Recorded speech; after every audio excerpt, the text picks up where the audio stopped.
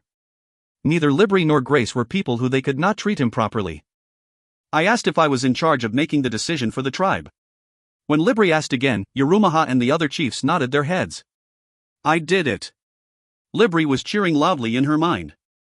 If you find any errors, ads pop-up, ads redirect, broken links, non-standard content, etc., please let us know. Report chapter so we can fix it as soon as possible.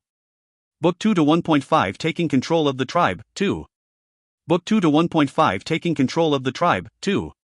Immediately capture Grace and create a team to chase after those two criminals. We must catch them. Nobody could move after Libri finished speaking. Grace was so shocked she could not say anything and just stared at Libri. Did you not hear my order to catch that bitch right away? Seeing that none of the warriors were moving even after she shouted in a sharp voice, Libri sent a signal to her family tribe's warriors. Finally, they started to come forward. Wait, this does not make any sense. The warrior who was getting in the way of the warriors trying to capture Grace was Red Storm's Haisha. Who are you to dare to block their path? Libri looked at Haisha and shouted, but Haisha did not pay attention to her and spoke towards the chiefs. I know that the rules of the desert indicate that after the Glow, the mother, and the young Glow, the eldest in the Glow's family temporarily acts in the Glow's place. However, is the young Glow Yulian Nim dead? How could we capture his first wife, Grace Nim, when Yulian Nim is still alive? The person in charge of Pariaye right now is Yulian Nim. The moment Haisha emphasized the word temporary, the chiefs started to whisper. If that bastard didn't do such an immoral thing, would he have ran away? If something happened, he should have taken control of the situation. Why run instead? As Haisha stood there in silence since he didn't know the reason, Grace started to shout. Libri, when you tried to kill father, my darling, and pair Nim with poison and failed, you tried to get your tribe to kill them. Pair Nim could not hold them off on his own, so he ran away. Is that what you call running away? At that moment, everyone started to whisper again nervously. Libri knew that if she was pushed back right now, it would be the end. The majority of Paria's Oasis chiefs are all here within the tribe. Where are you saying they ran to? Since your tribe prevented us from coming here, how could he come this way? What a devious excuse. There is nobody in the world who does not know that the two of them are extremely good at martial arts. How could a mere couple hundred of my tribe's warriors block their way? Yulian Nim was poisoned by you and Pair Nim couldn't use all of his strength since he needed to protect him. How could they forge a path? As the two women's banter continued, the people were in chaos, but in the end, they had to follow Libri's orders based on the rules of the desert. The rules of the tribe were there to be used in emergency situations, and they could not go against it. Amongst the chief's silence, Libri's tribe's warriors moved forward to capture Grace again. Clang. The sound of swords clashing. You dare to go against my orders? Listening to Libri's words, Haisha, who had stood in front of Grace to protect her, started to speak. I am a warrior who has pledged his loyalty to Yulian Nim. Until I hear the truth straight from his mouth, nobody will be able to touch a single hair on our mother. If you try to take her, do not blame my sword for attacking you. Catch him too and make him kneel. At Libri's shout, a few more warriors stepped forward to catch Grace and Haisha. Clang. Another sound of swords clashing and a deep voice that followed. Anybody who touches our mother shall die. The warrior who plowed through the crowd to stand in front of Grace and next to Haisha was Thrint. SSHHHHH. With Thrint leading the way, the sound of swords being drawn could be heard in many different places. At the same time, there were warriors moving to the front of Grace. The Red Storm Warriors. As soon as the Red Storm Warriors saw Grace coming into the tribe looking anxious, they knew the situation was not normal. Listening to her and Libri chat, they knew that it would not be a comfortable night. Haisha ordered the members to get their weapons and bring their permas over, and on their way here, they had readied their permas not too far away. They were trying to save Grace from this danger with their surprising decision-making skills and cohesiveness. Libri's warriors stopped moving. The number of warriors started to increase one by one. After a moment, all 57 members of Red Storm were standing in front of Grace. Death to anyone who dares to touch our mother. It wasn't a loud shout. It was low and deep. As they spoke in unison, their words showed their determination to protect Grace even at the cost of their own lives. Haisha, Thrint, Shubian, all of you. The frustration that things were going wrong, the anxiety that if she doesn't hurry, it would be dangerous, and the sorrow from the fact that nobody would believe her, all of this made her very upset, but it was watching the Red Storm warriors who trusted in and followed after Yulian that made her become teary-eyed. Mother, do not worry. Our Lord is Yulian Nim, not that woman in front of us. And until we hear the truth from Yulian Nim's mouth, we will not believe anything. Where is Yulian Nim? As all of them stood with Grace behind their back to protect her, Haisha alone turned his body around to console Grace and asked. He is currently escaping towards the western desert. It'll be dangerous if we do not go right now, Ot.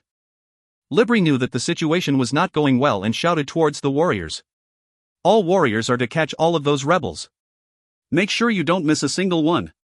Everyone, escort Grace Nim and escape. Haisha shouted loudly, and with Grace in the center, they started to slowly retreat to the back where the Permas were. The warriors slowly went towards them but did not thoughtlessly attack them. First, the order to catch Grace did not sit well with them, and second, they knew what kind of power came from the greatswords the Red Storm warriors possessed. With just around 50 people, they were able to cause a ruckus in the monster's desert and collect a ton of monster souls. In addition, that was 3 years ago. Everybody knew how quickly they progressed. I'm also going. At that moment, the tribe's chief shaman, Tuma Takaka, shouted and started to run towards them. The Red Storm warriors hesitated. The Red Storm warriors who relied on the help of the shamans every day considered Tuma Takaka as a very friendly old man. However, that was it. The Red Storm warriors who knew of his abilities hesitated for a second and looked towards Grace and Haisha, as if asking what to do. If Tuma Takaka used his spells, they might not be able to escape. Elder. Grace made a look of admiration as she called out to Tuma Takaka. He was extremely close with the Provoke family that they considered him a part of their family, and Baguna's 3 children all called him uncle. As Grace called out gently to Tuma Takaka, the Red Storm warriors felt a little less nervous. Tuma Takaka. Libri shouted, and Yarumaha also got nervous and looked towards him. Tuma Takaka started to speak. No matter how much I think about it, this feels too weird. I have been loyal to the Provoke family for 3 generations, and there is not an ounce of reason for the young blow to do something like this. Where can you find a father and son so close to each other? How could that enthusiastic young blow do such a thing? I can't believe it. Anybody who knows him even a little bit should not be able to believe it. In this chaotic situation, watching his conversation buddy Tuma Takaka shifting to Grace's side, Yarumaha hurriedly spoke. Tuma Takaka Nim, but still, right now, the rules of the tribe say we must listen to Libri Nim. Tuma Takaka nodded his head and answered. You're right. So Yarumaha Nim, please assist Libri Nim and get this under control. As for me, I need to confirm it with my own eyes.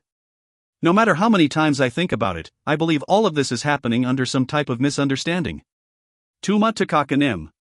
As Yarumaha could not figure out what to say, Libri thought that if things continued like this, more people would be uncertain and shouted. What are you all doing? Are you going to disobey my order? Hurry up and capture all of those rebels, dot. As Libri was shouting at the top of her lungs, Thrint instantly left the group and headed towards her. Thrint was called the Covert Shadow, and many of his peers in Red Storm did not know the origin of his name. His specialty was that he spoke a little and was extremely cold. However, his current movement proved that the name was fitting. His agility that let him instantly rush forward, and the flexibility to dash in between the warriors. From the moment he left the group to the point he had the greatsword at Libri's neck, it really happened within a couple blinks. If you talk and run your mouth one more time, I guarantee I will kill you. Thrint's unique low voice rang close to Libri's ear. Do not block our path. Thrint's sword was returned in a moment and his body had returned to the group. During that time, Libri, along with everybody around her, were so surprised that they could not say anything. All of them couldn't tell what happened, and it was just a very chaotic situation. Using that mental scare, the Red Storm escaped from Pariaye with grace. None of them tried hard to properly block their way. Honestly speaking, they were all swept up in the delusion that they didn't even think about actually trying to get in their way. If you find any errors, ads pop-up, ads redirect, broken links, non-standard content, etc., please let us know. Report chapter so we can fix it as soon as possible. Book 2 to 1.6 Next Steps. Book 2 to 1.6 Next Steps. When Grace and Pear met up again, it was exactly half a day after he had met Venersis, in other words, the moment the 3 moons came up again. Behind Grace were the 50 or so Red Storm warriors who had dirt all over their bodies, as if they had run non-stop, and an old man who he was very familiar with, was with them as well. It was the chief shaman of the tribe, Tuma Takaka. Pear welcomed them happily. He felt like things would work out now. How did it go, sister-in-law? As Per urgently asked, Grace bit her lips and shook her head.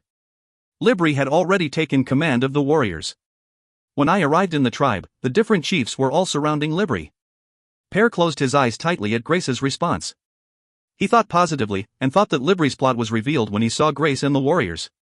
However, he was discouraged by her words. And? As Per spoke with his eyes still closed, Grace shivered as if she didn't even want to think about it, and spoke. As soon as Libri saw me, she shouted at the crowd to capture me. She said I was the traitor's wife. What? Libri told them that my husband and Per Nim killed father with poison, as well as Per Nim's mother Senanim as well. Per's eyes opened wide. His body faltered as if the heavens were crashing. It was his own will to fall to the ground. Per asked as if he couldn't believe it. Father. And mother. Grace avoided Per's gaze and lightly nodded her head. Per, who was having a hard time even talking, let out a cry. Ah. Ah. That bitch, I curse my lips that called her mother at one point. I will kill that bitch by ripping her to pieces. Per pounded his feet and flailed his arms as if he could not hold in his anger. Grace just quietly waited until he calmed down before seeing Yulian and running towards him. She started to caress his face gently. Yulian, what should we do about this? What should we do? Grace was a wise and calm woman, but the things that happened in the last 2 days, the shock from it, was hard to handle. She lamented the fact that she didn't run to the tribe in the beginning. To lose the lead to that evil woman and become a rebel like this felt frustrating and unfair. She even wanted to curse the heavens for causing something like this to happen when her husband was heading towards his dream one step at a time. At that moment, Per finally stopped his flailing, and after looking at Grace and Yulian, he approached Tuma Takaka and spoke. Tuma Takaka Nim, seeing you like this truly makes me happy to see you. Tuma Takaka was the chief shaman in Pariaye, and his powerful strength was the best in the desert. The reason Pariaye was able to get 11 oases and defend against the approaches of the other tribe and even the Shweriais Venersis, was because of the strength of this old shaman and his assistance to the 3 generations of the Provoke family. What happened? Do you know how surprised I was after hearing Libri's words? Afterwards, I saw Grace Nim hurrying over and sharing her side of the story, and I needed to confirm things with my own eyes. Tuma Takaka wanted to hear the truth from a Provoke.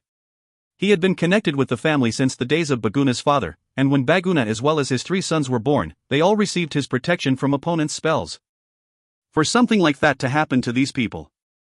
That ruthless bitch attempted to poison father and us brothers. I happened to be doing a fasting prayer to Neo-Latin Nim, so they failed, but father and Hyung Nim, Tuma Takaka Nim, how could I pay them back for this? Per spilled his guts as if he was talking to an elder in his own family. Baguna regularly relied on Tuma Takaka as the glow, but Yulian and his brothers saw him as a highly regarded elder in the family. Tuma Takaka felt another shock go through his body. How could something like this happen to Pariaye? Please take a look at Hyung Nim's poison first. I used the Shweriai Shanana, but he has been poisoned for a while. Hearing Per's words, Tuma Takaka wondered for a bit as to where he got the Shweriai Shanana from, but he hurried over to Yulian since that wasn't very important right now. Grace was feeding Yulian Paria's Shanana but handed him to Tuma Takaka as he approached. The effects of the poison. The blue flower that was blooming on Yulian's face was starting to get darker. It meant that the effect of the poison was getting worse. Tuma Takaka thought about the poisons that caused this type of symptom, but even he, who had handled poison for a long time, could not figure out which poison it was. No matter how I look at it, it is definitely not a poison of the desert. If it was, I would know what it is. Everyone grew more anxious hearing Tuma Takaka talk. They had full confidence that Yulian would live because they had him with them, but hearing that it was a poison even he didn't know about, everyone's faces quickly changed. It is definitely that bastard. As Grace shouted, all of them looked towards her. If it isn't a poison of the desert, is there anyone other than that fat pig from the Silence Empire? Libri isn't bold enough to do something like this on her own. I'm sure that Silence bastard was in the shadows. Everyone became angry after hearing Grace's words. Especially the Red Storm warriors, they felt a burning desire to turn the Perma around and go murder all of them. Unlike the chiefs and other warriors who couldn't make up their minds after hearing Libri talk, the Red Storm warriors were extremely loyal to Yulian, that they knew something like that would never happen and went against Libri's orders to follow after Grace. They also knew and understood Yulian's passion more than anyone else. Everybody, calm down. I will do what I can. Right now, it is best to get far away from here. The chiefs and the lead warriors of the large oasis might be hesitating and taking their time, but the command of the ruler is law. I'm sure they will soon follow after us. As someone with a lot of experience, Tuma Takaka was good at figuring out what the priority was. He asked Pear and Grace. "Where do you think we should go?" Pear looked to Grace. There was only one place they could go right now. The Rivold Oasis is not far from here. I'm sure my father will help us. Libri wouldn't dare to track us down to Rivold, so let's all go there and discuss. There was no way anyone else would have any other opinions. The group started to head towards the Rivold Oasis. If you find any errors, ads pop-up, ads redirect, broken links, non-standard content, etc., please let us know. Report chapter so we can fix it as soon as possible. Book 2 to 1.7 The Master Returns, I. Book 2 to 1.7 The Master Returns, I. Chun Myung-hoon was not happy. In fact, he was very unhappy. He had returned after a 5-year-long trip around the continent, and rather than feeling the special passion of the desert people, he saw that a chaotic atmosphere was surrounding the oasis. The number of boundary warriors who seemed like they let loose a bit. But the biggest reason was the fact that Libri, who knew who he was, shouted for the warriors to catch him as soon as he showed up, and as a result, warriors who he was at least somewhat familiar with, were coming at him with their shamshers. How could he be happy? He couldn't kill them, nor could he hurt them. They were all warriors of Paria, and will later be with his disciple. Chun Myung-hoon was throwing a fit internally as he moved his body left and right to dodge the attacks and waited for a person who would recognize him to show up. How long had he been dodging for? The person he was waiting for did not show up, and instead, the number of warriors coming at him started to grow. Chun Myung-hoon became extremely angry and shouted very loudly. "Yu Lian!" Although the voice was so loud that anybody in that large oasis would be able to hear it, there was nobody whose eardrums ruptured or anything like that. It was thanks to Chun Myung-hoon's ability to control his power. "Yu Lian, that punk! His master has shown up and he doesn't even show his face." Chun Myung-hoon's voice started to bring forth more warriors. It was because of Libri's shouting as well as the name they were hearing. Something is weird. Chun Myung-hoon was certain that something was off. His disciple was not the type to not come out even when he was shouting like this, and even if he wasn't here, it would be normal for Baguna, his family members, or even Tuma Takaka, who used to play Yolta with him, to show up. Plus, the warriors swinging the shamshir at him didn't seem like they wanted to do it. He couldn't see their usual valiant natures at all. Something must have happened. Chun Myung-hoon was extremely smart and had great intuition. He could easily tell that something must have happened in Paria. He looked around trying to find a familiar face. Although 5 years had gone by, Chun Myung-hoon's memory was completely fresh, as if he had just seen them yesterday. I see one. The person he noticed was Varuna, someone who he often saw close to Baguna. As his body started to fly, he instantly moved past the surrounding warriors and grabbed Varuna. He then flew at a speed that was hard to believe was humanly possible and moved far away from the rest of the people. "What did you say?" Chun Myung-hoon, who had grabbed Varuna, spoke as if he could not believe what he heard. He even sounded like he was in complete disbelief. Varuna started to speak again.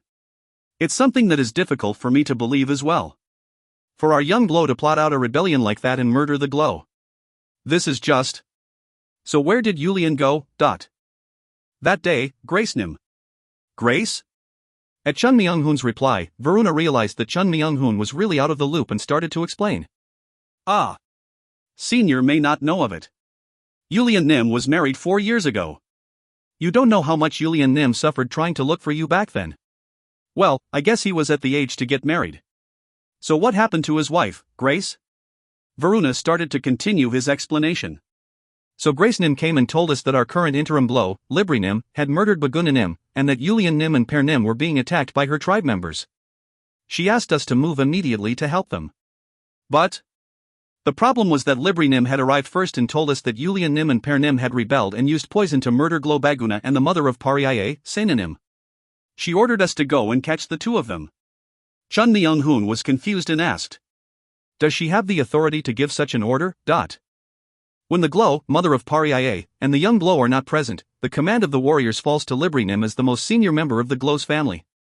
But since the two of their stories were different, the chiefs and warriors all fell into chaos. The different chiefs of the Oasis, as well as the diplomat from the Silence Empire, were all here for the Glow's birthday, so chaos occurred in such a full oasis. "Oh, it doesn't fall to his younger son but to a woman." Varuna replied at Chun Myung-hoon's comment. At that time, all 3 of Baguna Nim's sons were not present. Even the third son, Orca Nim, had fallen to the poison and was close to death. Chun Myung-hoon flicked his tongue as he spoke. When did this all happen? About a week ago. So sad. Only if I had been here. Chun Myung-hoon regretted the fact that he was about 10 days late because of someone's situation, and Varuna started to speak again. It's already an arrow that has flown by. Shall I continue with the story? Ah. I cut you off. Go ahead. Anyways, so people split into two factions, one supporting Yulian Nim and the other cursing him, but because of the rule of the desert, they all had to follow Libri Nim's orders as she held the command of the tribe. The Red Storm warriors who didn't agree, as well as the chief shaman Tuma Takaka Nim, protected Grace Nim and left the tribe. Libri Nim was shouting her lungs out for us to catch them, but when nobody could be sure about what happened, how could we lay our hands on the Glow's family? It must have been chaotic. So then where would Yulian be right now? Varuna thought for a second before responding. I would think that they headed towards the Rivol tribe, where Grace Nim's father lives. That is probably the only place they could turn to right now. Can you draw me a map? Will you head over there? Of course. There is no reason for me to stay here.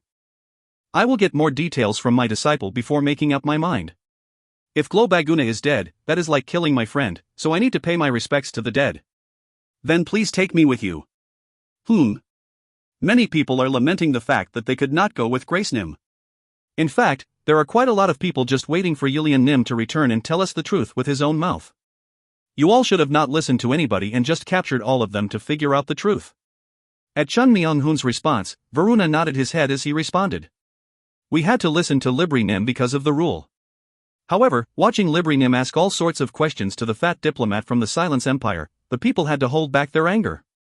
Everybody is doubting Libri Nim's words. For those two brothers to really, even if you were to say they were possessed by the devil to do such a thing, would they have been so careless? Everybody knows of their strength, and there are so many warriors who follow them as well. Chun Myung-hoon nodded his head. He is a bit useless, but you have to at least admire his personality. He at least shows small signs of being good. Chun Myung-hoon remembered the first time he met Yulian, as well as Yulian's response when they met with the dragon.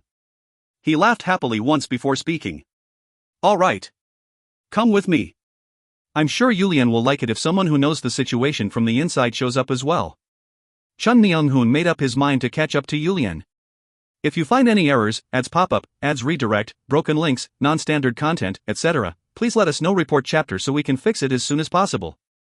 Book 2 to 1.8 The Master Returns, 2. Book 2 to 1.8 The Master Returns, 2. By the time they reached the most western oasis of the Rivol tribe, the warriors who had already been informed were waiting for them. They were there to protect Grace, the Glow's daughter, from any potential followers. When Dejane Nelisai arrived at the oasis, Yulian was still wandering between life and death. Even with Tuma Takaka's magnificent healing skills, Yulian didn't look like he was going to get better.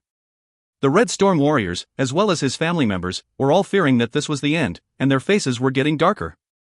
If my husband Yulian dies, I will take his name. Yes, I will make sure to take his name and pay back this grudge of blood 10 times worse. Grace's eyes were filled with a murderous aura before it went back to the sad look of despair as she watched Yulian laying down next to her. She was just spilling her thoughts to her father, Dejane Nelisai. Grace had not moved a single step away from Yulian the last 3 days. She had a hard time eating anything, all she had been eating were small sips of juice squeezed from fruits. Her lovely and shiny hair was dry and full of knots, and she was getting so thin that you could clearly tell that she was getting weaker and weaker as time went by. Dejane couldn't stand it anymore and was going to try to force his daughter out of there, but listening to Grace look at him while saying something like that, all he could do was stand there and listen to what his daughter had to say. I will hang her upside down in a tall pillar underneath the desert sun, make large holes in her shoulder and put a ton of bugbears that enjoy eating human flesh underneath her. I will make sure to feed her every day and lower the height of the pillar by 1 centimeter each day. I will not kill her. Until she dies from running out of blood, I will not let her die. TL, don't get on Grace's bad side, folks. Grace's words were so fierce that she could probably kill someone with just her words, and she was pouring out terrible curses for Libri to suffer. The thing that worried Dejane the most was that even from a young age, this daughter of his always managed to do the things she said she would do. Nobody else knew just how much he wished Grace was born as a man because of his admiration of her tenacity and persistence. You've grown too weak. It'll be great if Yulian wakes up, but even if he cannot wake back up, it doesn't make sense for you to get this weak. Only healthy people can manage to get things done. Grace turned her head towards him as Dejane continued speaking. Revenge? Of course you need to get it. If my daughter says she needs to get revenge, we must get revenge. However, if you don't eat anything and don't get any sleep, will you even have the strength to get your revenge? You must take care of yourself first. Father, you are right. I need to be healthy to get my revenge. However, I will prepare for that once I know for sure whether my love is dead or alive. Right now, I feel worried if I don't see his face for even a split second, just too worried. Seeing Grace's sorrow, Dejane approached his daughter and quietly hugged her while patting her back. Right at that moment, there was a lot of noise outside and Dejane shouted out to them. What is going on out there to cause such a commotion? One of the warriors ran in from outside to answer. There is an old man claiming to be Yulian's master, as well as a member of the Pariaye tribe named Varuna. Varuna? Grace remembered that he was Globaguna's personal warrior and ran out with Dejane. Grace Nim. When Grace stepped out of the peo, Varuna noticed her first and shouted towards her. Grace nodded her head and asked. Varuna Nim, how did you come here? Varuna looked back and forth between Chun Myung-hoon and Grace while answering. It is thanks to this person. This is Yulian Nim's wife, Grace Nelisai Nim. Grace Nim, this is Yulian Nim's master. Grace, who had heard many stories about Yulian's master, weakly ran towards them and bowed her head in front of Chun Myung-hoon as she started to speak. Senior, I, Grace Nelisai, pay my respects to you. I've heard many things about you from my husband. Chun Myung-hoon took a long look at Grace. I guess my disciple at least has some luck with women. Taking a look at her aura, she has the aura of a phoenix. There's probably no issues in the bedroom. TL, winky face. Get it, Yulian. Chun Myung-hoon had a satisfied expression on his face as he started to speak. Since you are my disciple's wife, I will speak casually. Senior, of course. You look very weak right now. I heard that you have suffered quite a bit. However, you do not need to worry anymore. Although Grace did not know the reason why, hearing Chun Myung-hoon speak made her feel calm. Was it because of all the stories she had heard from Yulian? She felt like everything would get better since he was here. If I'm being honest with you, my master is not human. When he first arrived, he didn't understand any of the languages of the continent, and his method of doing things were very different than what we consider to be normal. However, each and every one of his words hold weight and none of it is useless. His abilities are out of this world. I told you about it, right? He was able to put out a dragon's breath of fire with a single wave of his hand. Yulian often spoke to Grace about Chun Myung-hoon. Most of the time it was about his master's ruthlessness, but Grace knew more than anyone else that hidden in those words were a sense of deep admiration and trust. Senior, this Grace is feeling calm just by meeting with you. Chun Myung-hoon was satisfied at Grace's actions and words and smiled again. So, where is Yulian? In the barracks, he is currently floating back and forth between life and death because of poison.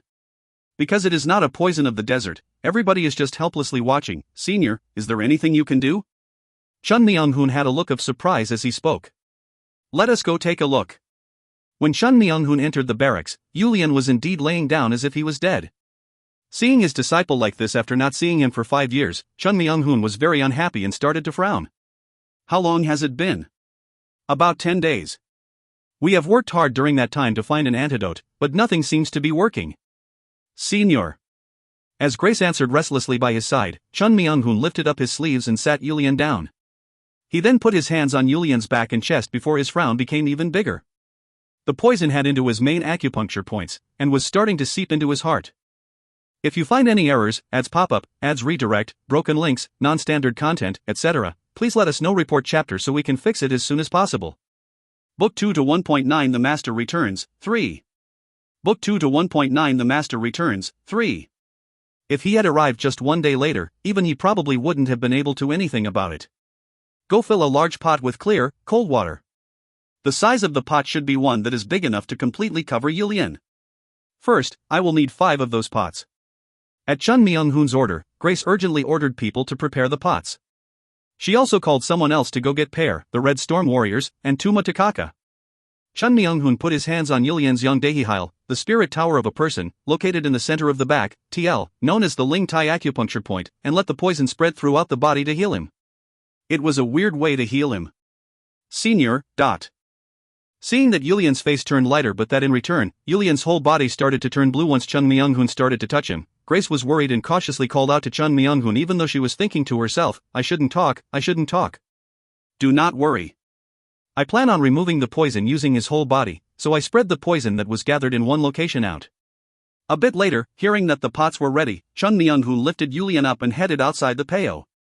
Chun Myung-hoon took a look at the water and frowned a bit. The water was not as clear as he thought it would be. Boil the water and then let it cool. You said Tuma Takaka is here too, right? Yes, senior. The moment Grace answered, they could hear Tuma Takaka's voice coming from far away.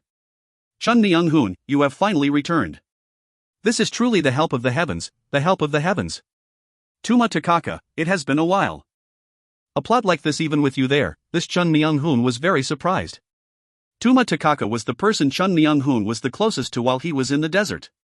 He was the only old man who could at least somewhat keep up with him and Yulta. They both admired each other's knowledge, and since they were similar in age, they were able to casually speak with each other. I couldn't do anything about it since all of it happened without warning. Tuma Takaka shrugged his shoulders before noticing Yulian in Chun Myung-hoon's arms. Yulian Nim, can you cure him?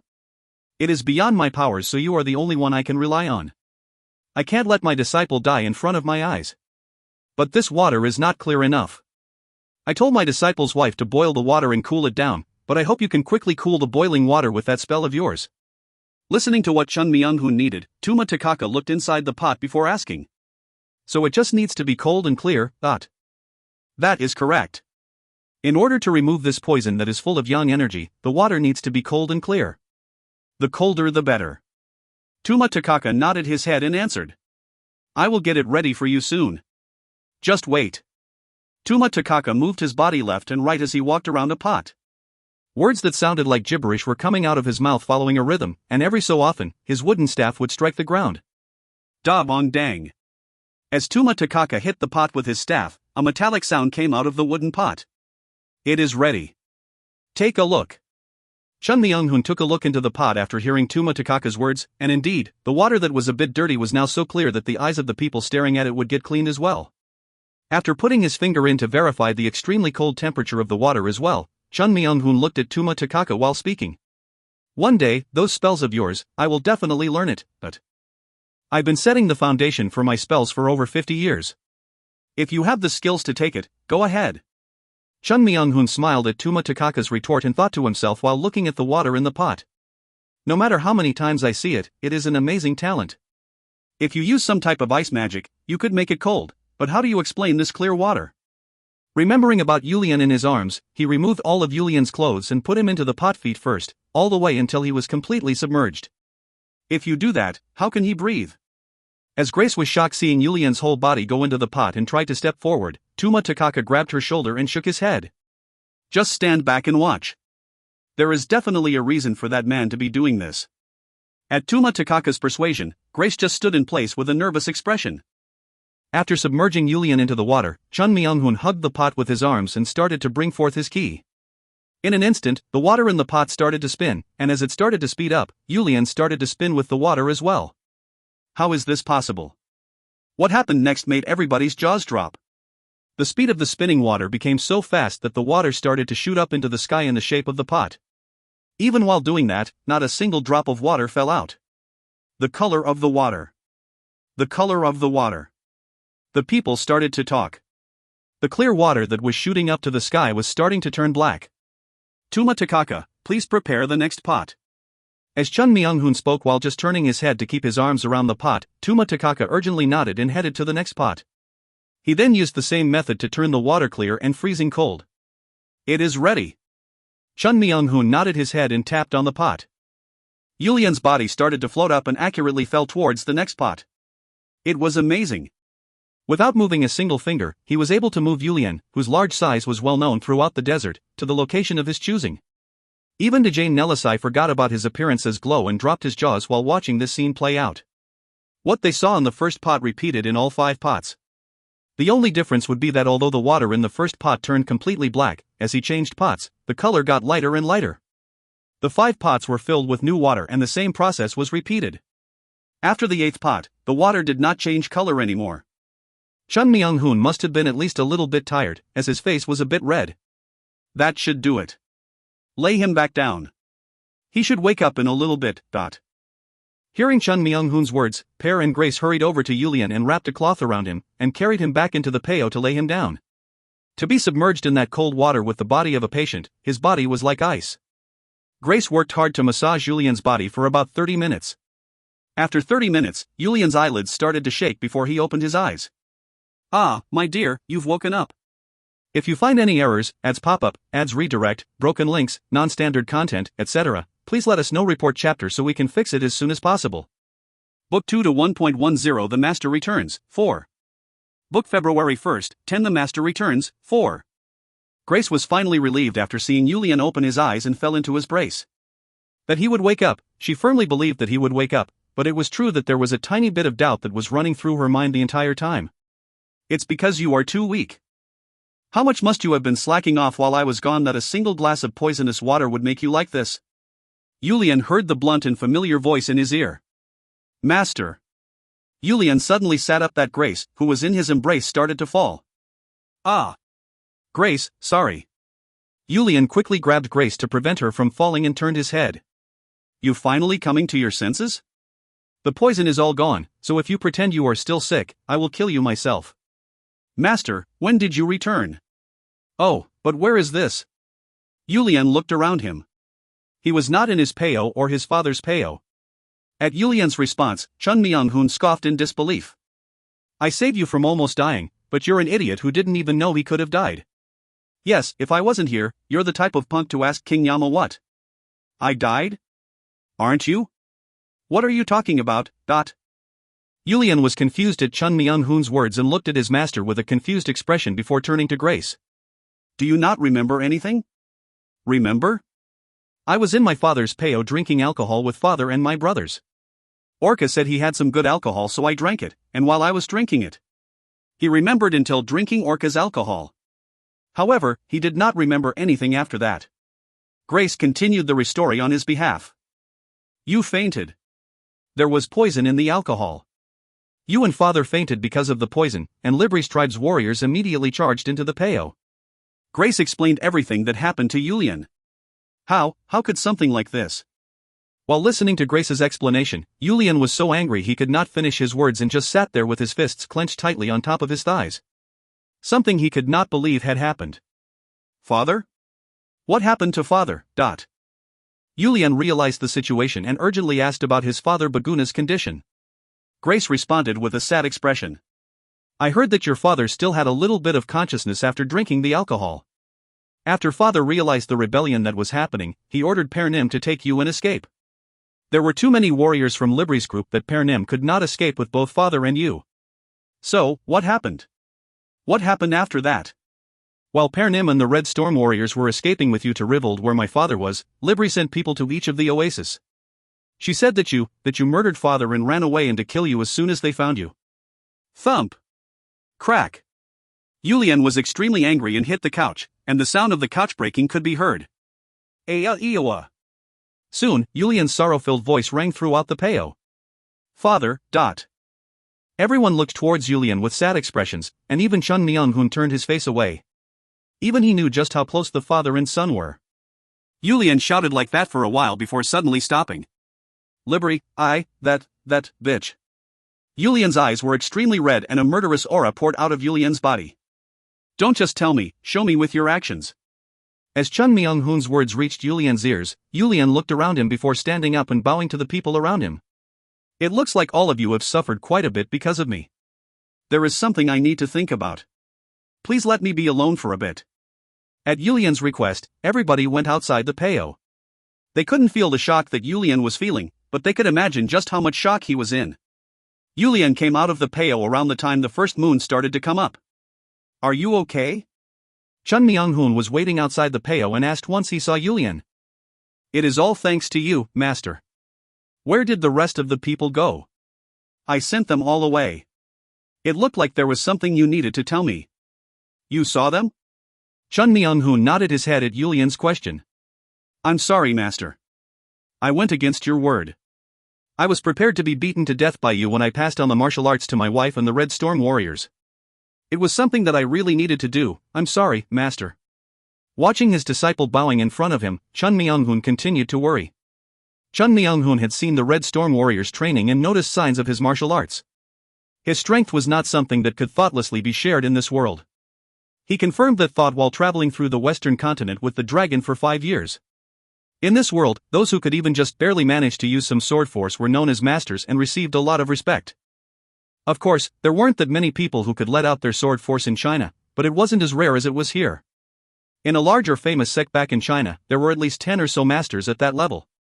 However, to pass on such martial arts in this world would end up causing chaos. Chun Myung-hoon continued to worry before finally asking. How many of them are there in total? There are 57 of them. How much do they know? I taught them the basic methods and foundational stances. I did not dare to teach the rest before getting your permission. Chun Myung-hoon cut Yulian off. That is it. I cannot accept anything more than that. It may be called the basic methods, but if they train long enough, they will figure things out on their own. That is the core of my arts. You are trying to make Paria into a monster land in the continent, aren't you? As Chun Myung-hoon indicated, although it was known as the basic methods, the thing that made the Gungan Shrine Law unique was the strength that came from setting the foundation and gaining experience. I don't think he ever told us the name of it before, so GGSL it is. If it was someone with Yulian's level of potential, with about 20 years of harsh training, they would all become masters for sure.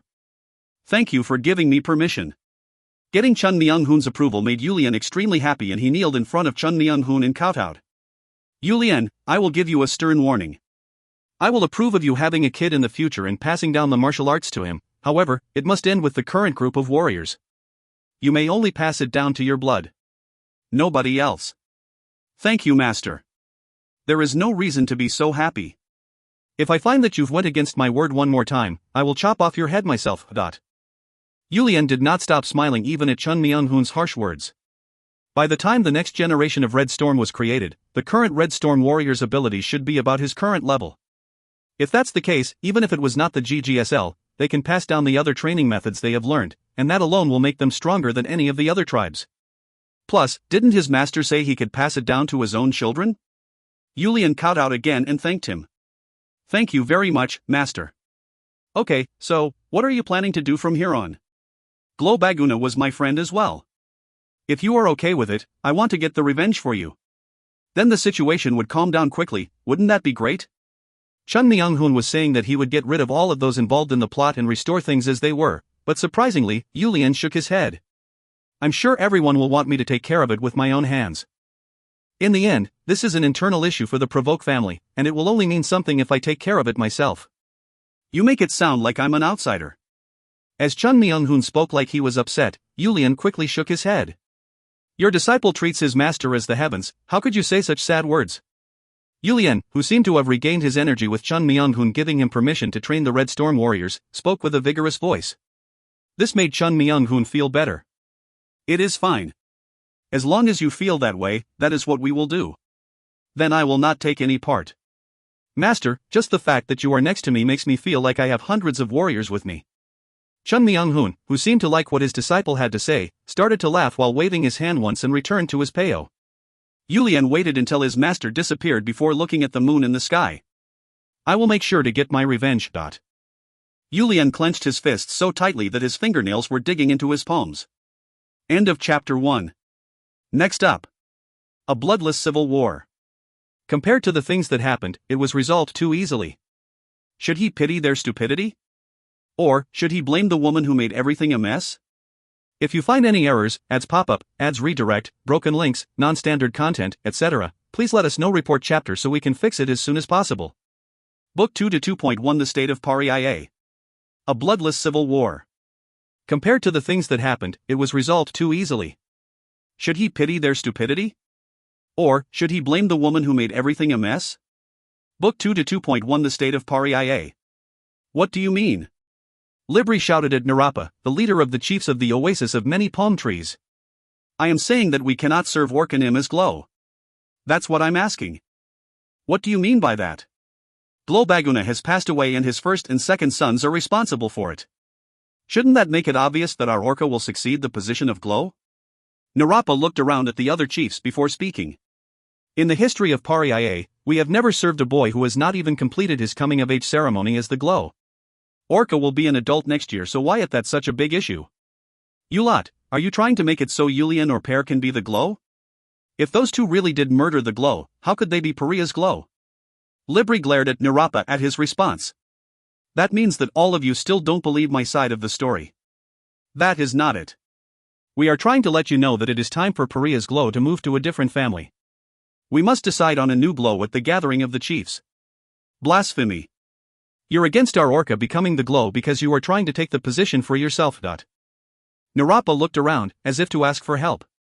Yarumaha of the deep oasis started to speak, as if he understood Narama's intentions. That is not what Narapa is trying to say.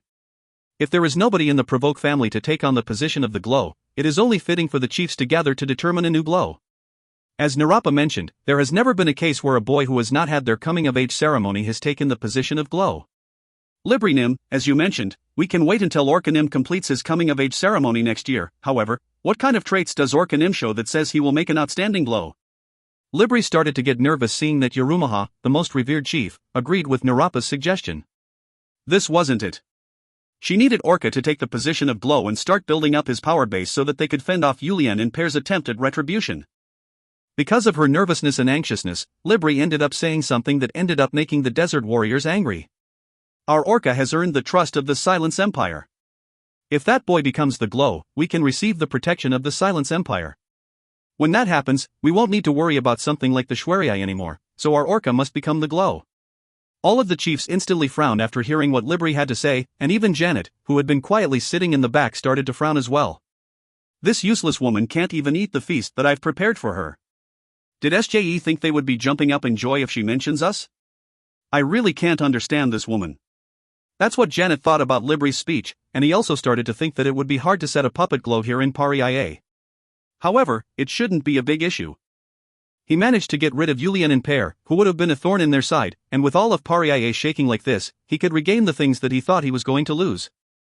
None of the chiefs will be able to go against their requests. All we have to do is sit back and watch before returning with the things we want. If we are lucky, we will also be able to set up a puppet glow as well. Internally, Janet had a devious smile, and he decided to just quietly watch how the situation goes. Sanatu, who had the worst temper of all of the chiefs that have gathered, started to shout at Libri. Since when have we decided on Pariah's glow with Silence's permission? Since when did our warriors of Pariah feared going to war with the Shweriai? Looking past it whether their temper was good or bad, Libri had left a large scar on their pride. That was why all of the chiefs were glaring at Libri. The shocked Libri urgently looked towards her father Durapu and Janet for help, but Janet just shook his head while Durapu was regretting the actions he took while being manipulated by this terrible daughter of his. TL, his name is different than in the manhwa. However, he could not just sit back and watch. Durapu got up from his seat and started to calm the angry chiefs down. I'm sure that is not what she meant. The news about Globaguna's passing has surely spread throughout the desert. I'm sure there will be a tribe drooling at taking our Pariah's lands, and the Shweriai will also not sit still. The mumbling in the Peo quieted down after hearing Durapu's words. That was the thing they had to pay the most attention to right now. Let's first return to our individual oasis and prepare out defenses. We will leave the work of the glow to Librinim for now.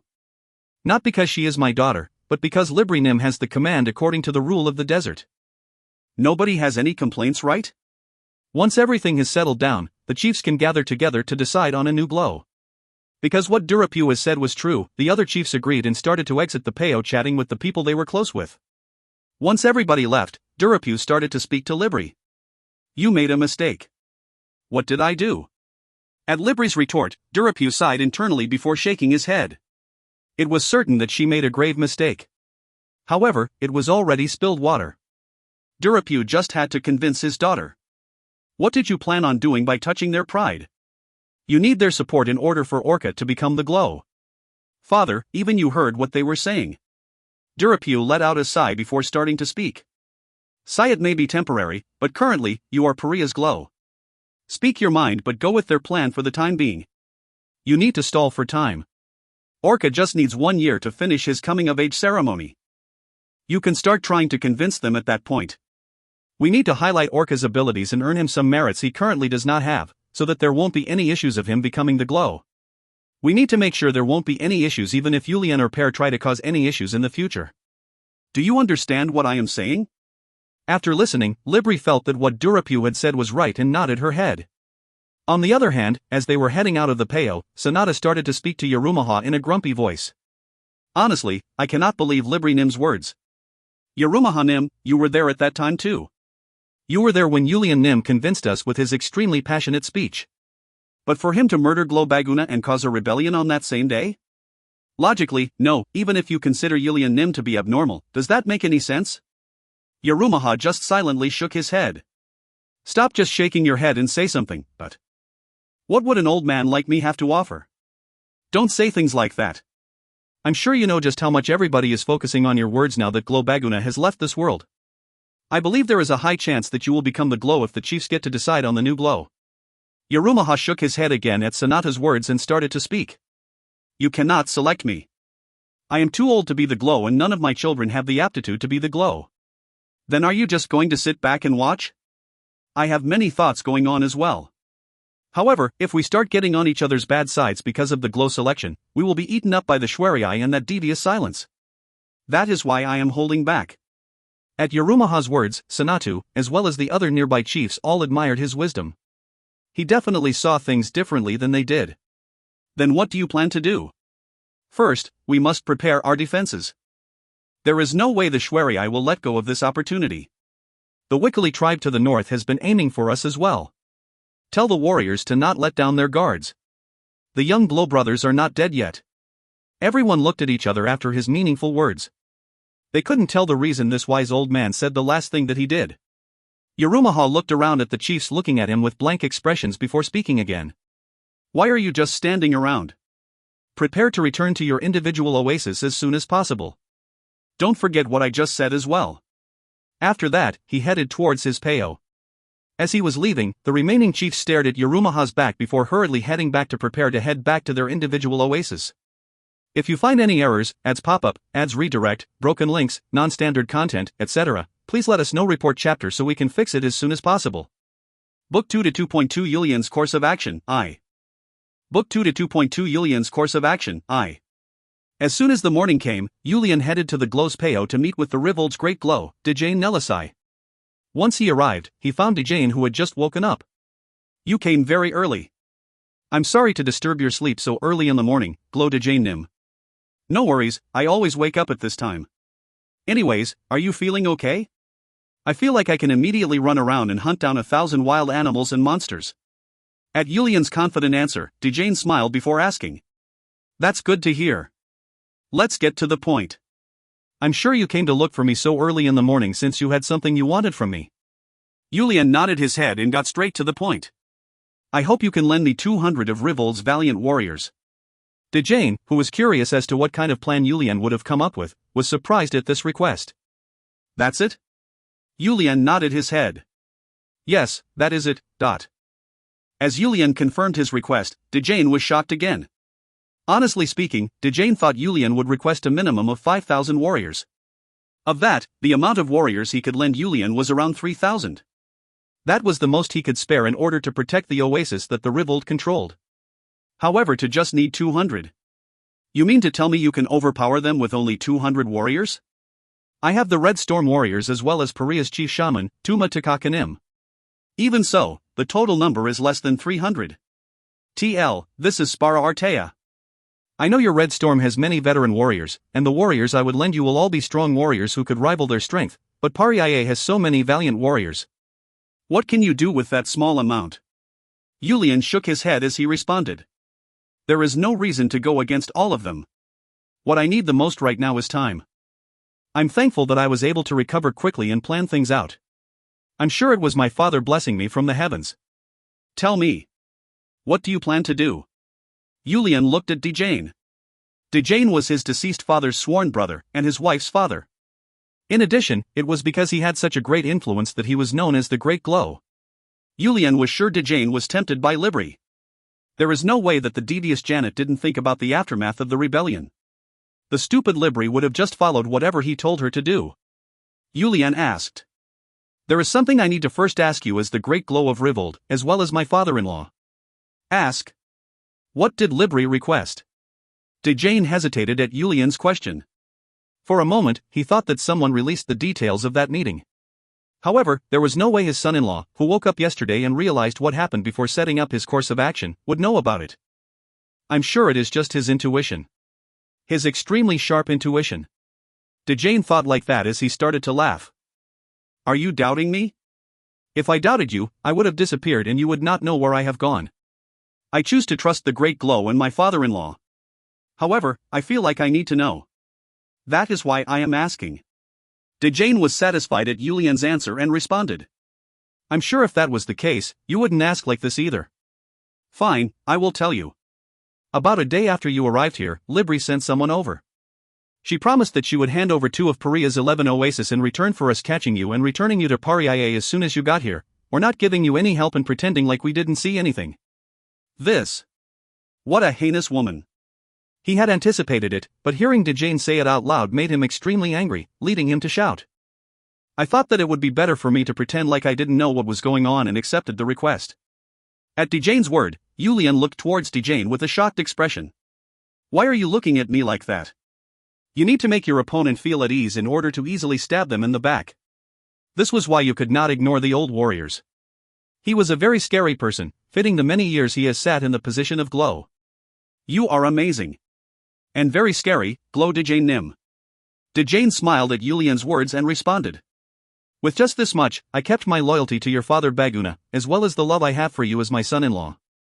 I am saying this because it was brought up, but I'm sure you know better than I do that there needs to be a compensation for this help. Dejane's words were expected and Yulian accepted it. And believed. Dejane Nelisai. His father-in-law was someone he could spill everything to. Of course. Once we handle the rebels and defend against the Shwariai's attack, my gratitude for your help in this endeavor, I will return it 1,000, no 10,000-fold. Dejane was very happy. The only thing that continues to develop as you get older is your ability to read people. His son-in-law was a really great warrior. He will become a hero. Dejane believed that this promise will definitely be worth quite a bit in the future. Can I ask you about your plan? Yulian started to share everything he thought about throughout the night. Time is of the essence. Before Janet and Libri can cause any more issues, I need to go around to each of Paria's oases. For what reason? I need to visit them individually to get their sworn loyalty. I trust in the wise chiefs of Paria. I know that they will recognize that this plot was Libri and Janet's doing. Dejane challenged him. And if they did not? I'm sure you're aware. The position of Glow is one that only those who have been recognized as deserving can hold. Unless your abilities are recognized, no, more importantly, they will not accept Orca, who has not even completed his coming-of-age ceremony to be the Glow. I'm sure they will think that it will be smarter to pick a new Glow from a different family. By now, the chiefs should be meeting to discuss this issue. Dejane could not find any fault with Yulian's logic. The position of Glow in a tribe was not something that a little kid who has not completed his coming-of-age ceremony could hold. If it was his son-in-law's other brother pair who had plotted like this, it would have been quite difficult. I guess you should be thankful that it wasn't your immediate younger brother. Yulian smiled at Dejane's words as he responded. Although I lost my father because of this incident, I have gained my younger brother. If Per was the one who caused this, I'm sure I would not have had any way to fight back. Yulian had the same thought as Dejane. If Per had done this, everything would have been over. If you find any errors, ads pop up, ads redirect, broken links, non-standard content, etc., please let us know. Report chapter so we can fix it as soon as possible. Book 2 to 2.3 Yulian's Course of Action, 2. Book 2 to 2.3 Yulian's Course of Action, 2. Yulian got out of his thoughts and continued on. I also need some strong permas. Of course. I will prepare everything for you. However, not everything in the world goes the way you want it to go. In the case that an oasis has already promised their loyalty to Orca, wouldn't it be pretty dangerous? So I will give you 1,000 warriors. With over 1,000 warriors, you should be able to escape from such predicaments. As Dejane was worrying about potential dangers like a wise old person, Yulian shook his head and responded. If we're being honest, I have an ally who is greater than any army in the world. If he goes with me, I know there is no way I will fall into any danger. Who is this ally? He? You are talking about one person? Yes, it is a single person. However, he is someone that all of the Red Storm warriors and I could attack together and he still wouldn't bat an eye. Rather, he would be able to overpower us with a single finger. He is a very strong individual. Are you perhaps talking about the old man who cured your poison yesterday? He is my master. He is quite violent, but he cherishes me, so you don't have to worry. Dejane was full of curiosity at Yulian's words and decided to ask. You're saying that old man's abilities are really that great, huh? When I saw him yesterday, I could tell that he probably had some amazing skills, but enough to easily take down you and all of Red Storm attacking together? Ha ha ha. My father was in awe as well. Fine. Since you put it that way, I will no longer worry. So, when do you plan on departing? Glow to Jane Nim, while you are preparing the warriors and permas, I will finish getting the Red Storm warriors ready. I understand. I will get them ready right away. Thank you very much. Dejane pointed at Yulian with his finger before saying one last thing. Do not forget the promise. Ha ha ha. Yulian laughed loudly before nodding his head and leaving Dejane's peo. There actually wasn't much to get ready. All he had to do was say something that will get them fired up. Libri. The woman whom I once called my mother. I will show you that the punishment for rebelling is quite severe. Yulian thought like that as he started to walk quickly. He planned on leaving as soon as Glow Dejane finished getting everything ready. Yulian was able to see Pear, who was watching the Red Storm warriors practice. Pear. As Yulian called out to him in a loud voice, Pear turned his head and looked towards Yulian. Seeing Pear, who looked like he wanted to say something but couldn't say anything, Yulian spoke first. Thank you. I tried to look for you yesterday to tell you, but I was not able to do so. Pear, thank you very much. As Yulian thanked him and grabbed Pear's hand, Pear had a nervous look on his face as he moved his hands away before speaking. Do not be like this. It is embarrassing. I never imagined that it would be you who saved my life. At Yulian's words, Pear spoke as if he was angry. What did you think of me? Did you see me as someone who would betray my brother? No, but didn't you have your own ambitions? If you had left everybody behind and ran away to inform the tribe, everybody would have died and you would have become the Glow. At first, I was surprised that you didn't do that. I am also a desert warrior and a man of the Provoke family. I do not use such underhanded tactics. Plus, Hyung, I wanted to beat you fairly and become Glow. I wouldn't do it like this. That is why I am both sorry and thankful to you. I'm sorry for being so stupid that I didn't know your feelings, and thankful that you helped me realize it. Pear looked away at Yulian's words and started kicking the sand under his feet as he started to talk again. Hyung Nim, the thing you said then, about unifying the desert and making sure nobody can look down on us, hearing that, I realized that your ambition is at a different level than mine. All I had been thinking about was how to show that I was better than you to become the Glow. I'm very thankful that you understand my dream. Hyung Nim, you are Paria's Glow from here on. So please don't speak to me that way. Once you officially become the Glow, I will even start speaking formally to you. Also, this Pear swears my loyalty to you from now on, so do not worry about that. At Pear's words, Yulian was extremely touched and pulled Pear in for a hug. Knowing that us brothers will combine our will to reach for the same dream, this Hyung of yours is extremely excited. Pear tried to push Yulian away as he answered. Even I am still not used to this new me. Please stop being like this. It's uncomfortable. Seeing Pear speak as if he was shy, Yulian smiled looking at his younger brother. This was the brother who had never called him Hyung before. It was normal for it to be awkward. Did you figure out your plan? Pear hid his awkwardness and asked. Yulian revealed his thoughts to Pear. Pear nodded his head and agreed with Yulian's decision but asked some questions. Hyung, I believe you are right. However, won't it be dangerous? If even one thing goes wrong, we cannot return alive. If it is in order, I will follow you, but I cannot agree to such a dangerous plan. Pear seemed to have the same concerns as DJ Nelisai. Yulian's plan was quite reckless. To travel through all of Paria's oasis with less than 300 warriors trying to convince the chiefs.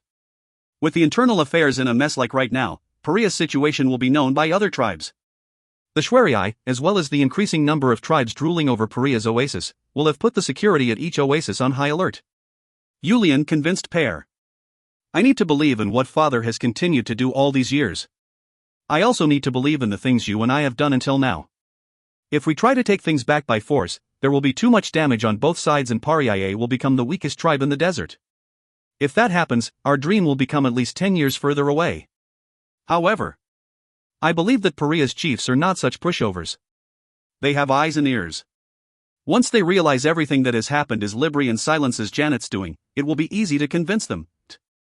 As Yulian spoke convincingly, Pear had no choice but to agree. If you say so, I will follow you. What is it you want me to do? All you have to do is show them that you are with me. We just have to instill the belief in them that us brothers will work together to help Paria rise up like a storm. I guess, since we are not going to fight them. Hyung Nim, I understand your intentions. Then I will prepare as well. Anyways, those warriors are quite amazing. What do you think? Aren't they just full of energy? They are extremely important warriors who will help us achieve the dreams for Paria. Hyung Nim, I am envious of you. If I knew things would be like this, I would have made some warriors to be with me as well. What is the problem? You and I are no longer separated. I will make you one of the leaders of Red Storm. Get along with them. We are now all one. Per became emotional once more at his brother's words. If you find any errors, ads pop up, ads redirect, broken links, non-standard content, etc., please let us know. Report chapter so we can fix it as soon as possible. Book 2 to 2.4 Visiting the Oasis, I. Book 2 to 2.4 Visiting the Oasis, I. One of the warriors of the cold oasis closed his eyes a bit before pointing towards a direction. The warrior's duty was to walk around the oasis getting rid of any monsters or wild animals, as well as being on the lookout for any potential invasions. It was a very important job. It didn't take long for one of his fellow warriors to look in that direction, and for the rest of the warriors to look in that direction as well. It is a dust cloud. And quite a big one. In order for that much dust to be raised, it has to be hundreds of warriors. They are coming very quickly. As soon as multiple warriors shared what they were thinking, the decision was made. They didn't hear any news that a group of the tribe's warriors went out, and they also didn't hear any news about any group of warriors coming to them from any of Paria's other oases. This meant that the individuals responsible for that dust cloud were invaders. Instantly, there was a single warrior who turned his perma around and headed towards the oasis. He was not running away. His job was to quickly head back to the tribe and inform them if there were any invasions. As for the remaining warriors, they let out a long whistle, alerting their fellow warriors in the area before heading towards the direction of the dust cloud. They needed to verify the information. If they confirmed that it was invaders, they needed to make sure the enemy focused on them. The longer they could stall them meant more time for the warriors at the oasis to better prepare for battle. As they were heading towards the dust cloud, internally, the warriors were more relaxed than usual. It was because the lead warriors of the oasis had increased the number of warriors on watch to at least double the usual amount. With that many warriors on watch, they were guaranteed to notice the enemy at least 1 hour before they reached the oasis. Thanks to that, they didn't need to feel too much of a burden with their duty. For warriors of the nearby cool oasis had already reached a distance not too far from the dust cloud. The young warrior in the front of the dust cloud lifted up his hand to stop the warriors following after him. He had an expression that made it seem like he knew they would be coming. We are Paria's warriors responsible for patrolling these oases. The cold oasis you are approaching is part of our Paria's territory. Are you enemies? Friends? If you are friends, why did you not inform us that you will be bringing this many warriors over? One of the patrolling warriors shouted loudly towards the young warrior. The young warrior responded with a smile on his face. I am happy to meet the valiant warriors of the cold oasis. I am the desert conqueror and your young blow, Yulian Provoke. I am here to meet with Chief Yurumahanem of the cold oasis. We are determined to wait until we can meet with him. The warriors were surprised at Yulian's words. Even they knew why the revered young blow had left Paria, and they also knew why the number of warriors on patrol had increased as well. It was no wonder that they were shocked, seeing Yulian appear in front of them. There is nobody among us who can verify whether you are Yulian or not. However, if you stay here and wait as you stated, we will inform Yurumahanem. We will wait. As Yulian sent a short reply, the four warriors started to whisper with each other again, before one warrior headed back to the oasis. I'm sure they will watch me. As expected of Yurumahanem's warriors. They are not afraid of death. Yulian admired them internally as he slowly looked around waiting for Yurumaha to arrive. Won't they come with warriors? Maybe he was worried about Yulian looking so calm, but Per asked from behind him. I'm sure they will. My name has yet to be cleared. Then is it okay for you to wait here so casually? If Yurumahanem does not believe us, there is a good chance that we will be captured. Don't forget that the angry brandy stock, a weapon that is as long as a spear and has both an axe and a spear at the end, Vibli, one of Paria's proud third-generation warriors, is under Yurumahanem's command. I know. But if we do not show even this much trust, we cannot ask them to trust us. If we explain with an honest heart and share the truth with him, I'm sure the wise Yurumahanem will recognize the real truth. Please think about the what if. If Yurumahanem also thinks about the what if and thinks that I really was responsible for that terrible deed, what would he do? At Yulian's words, Per thought that someday, his brother's personality will lead him to great danger. His brother was passionate and he had the experience and skill to match his grand dream, but he was too idealistic. I guess if he was not like that, he would never have thought about something like unifying the desert. Pear thought like that before looking towards Grace, and Grace nodded her head as well. The two of them knew Yulian's problem that even Yulian did not know about. The two of them realized at the same time that they needed to balance Yulian's tendency with their objection. Pear Nim's words are correct too. Everything is great, but it is also good to at least have one backup plan. Seeing Grace follow after Pear and object, Yulian looked around to find someone who would agree with him. Tuma Takaka and Chun Myung-hoon held enough importance to be on Yulian's side and say that the two of them were wrong, but neither of them had any thoughts about taking Yulian's side. Tuma Takaka had always been cautious by nature, and in Chun Myung-hoon's case, there was nothing in the world he worried about. However, since he thought well about Grace's energy and thoughtfulness, he didn't want to say she was wrong and take his disciple's side. If everybody feels that way, Tuma Takaka Nim, please prepare an escape route in the back. Tuma Takaka responded as he took 100 warriors and moved to the back. About 1 hour later, Yarumaha arrived with the warriors from his oasis. Right next to Yarumaha was the greatest warrior of the cold oasis, Vibli. Yarumaha Nim. Yulian tried to step forward out of happiness, but Pear grabbed his clothes without the other side noticing, making him unable to move. Yulian Nim. Yarumaha also looked towards with Yulian with a complicated heart. He knew that Yulian would definitely show up again, but Yarumaha never expected it would be this fast.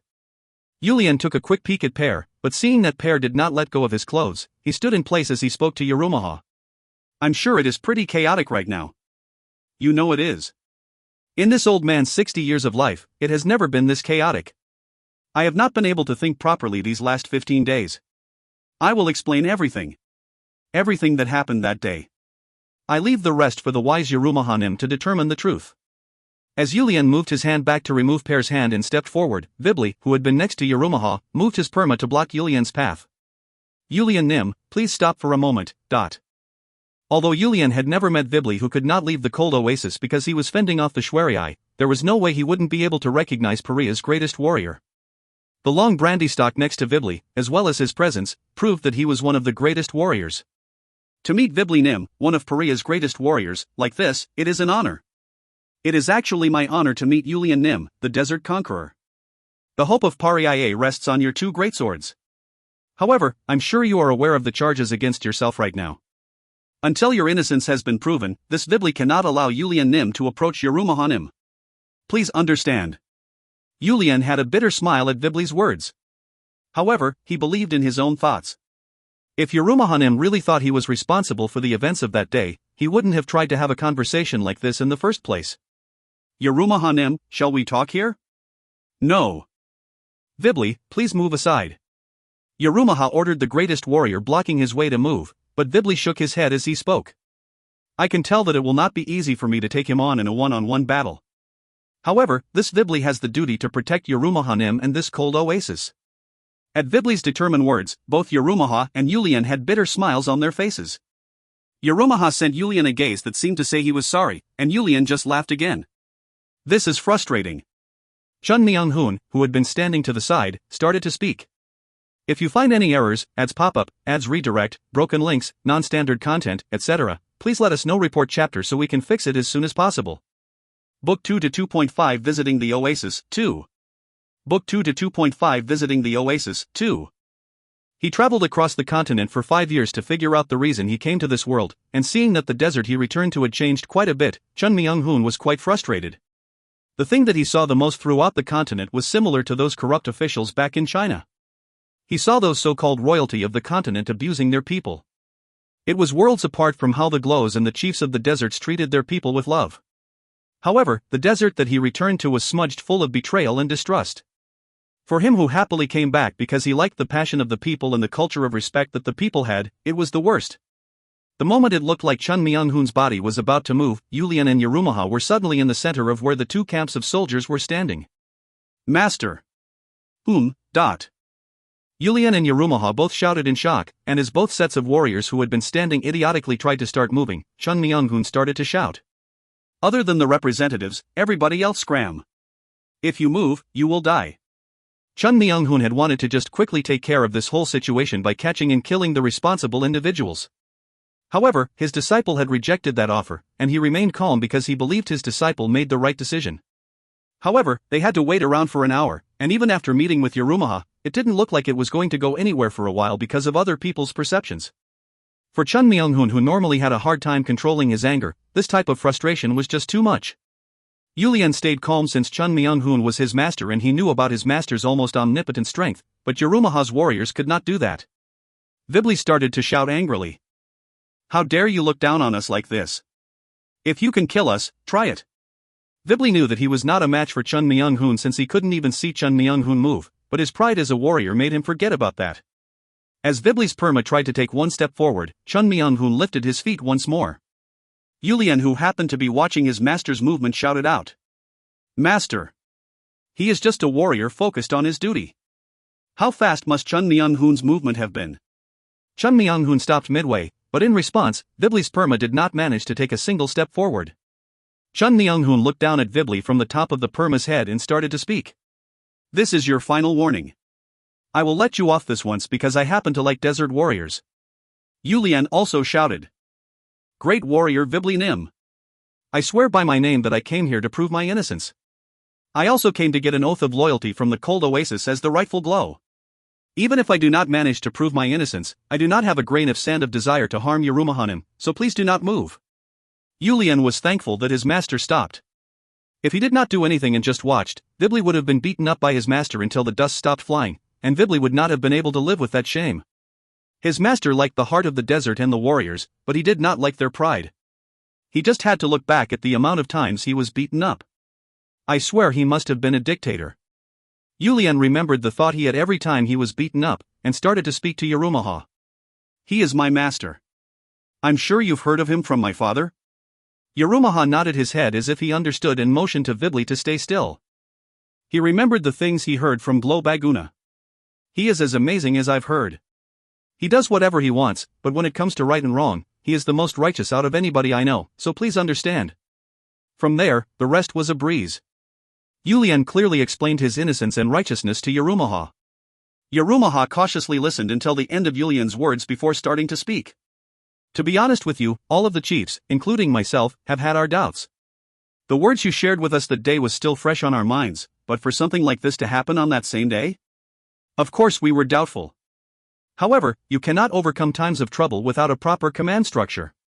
At that time, Paria's greatest command definitely belonged to Librinim, and we had to follow her orders. I definitely understand and agree with your decision. I'm sure you had to do what you did. There is currently a lot of complaints among the chiefs. Librinim has been too cozy with Silence's Janet, and she keeps trying to stay on their good side. Of course we have to try to stay on good terms with them, but she is overdoing it to the point that the warriors are not happy. In addition to that, she keeps trying to go against the convention and push Orkanim to be the glow. That is making us doubt her even more. Yulian asked a question. Many chiefs should have been gathered there at the time. What did you decide to do? All of the chiefs, including myself, agreed that we must first prepare our defenses against potential attacks. Once things settled down, we agreed to gather back to select a new glow. However, I guess we will not need to do that since you are back now, Yulian Nim. This old man believes Yulian Nim. I believe in the determination and wisdom you have shown since you were a young boy. However, the real question is how we can prove your innocence. As his father's death was brought back up, Yulian clenched his fists tightly as he responded. They claim that us brothers poisoned our father to death, however, I was also hit by that poison. I'm thankful that Per was doing a fasting prayer because that is what saved us. The fact that I was hit by poison is something Paria's longtime shaman Tuma Takakanim can prove, however, I'm sure many people will not believe Tuma Takakanim. That type of method will not be useful in proving my innocence. That is the problem. Yulian hesitated for a long time before finally starting to speak again. To my father, it is extremely rude to my father, but we will investigate my father's corpse. The poison that we took was not from the desert. Since everybody should know that myself, Per, and even the warriors among us have never left the desert, please have the shamans of the individual oasis inspect the poison we retrieve from his corpse. Since Tuma Takakanim has confirmed that it is not from the desert, if a desert poison comes out of my father's body, I will accept this wrongful accusation. However, if it not a desert poison, you will need to think about where it came from. Silence. There was no ifs or buts. Yarumaha instantly thought of Janet after hearing Yulian's explanation and shouted. Seeing Yulian nod his head, Yarumaha also nodded and continued to speak. No wonder Librinim was oddly close to Janet. I was indeed curious about that. She is after all a daughter of the desert and should know the situation better than anybody else.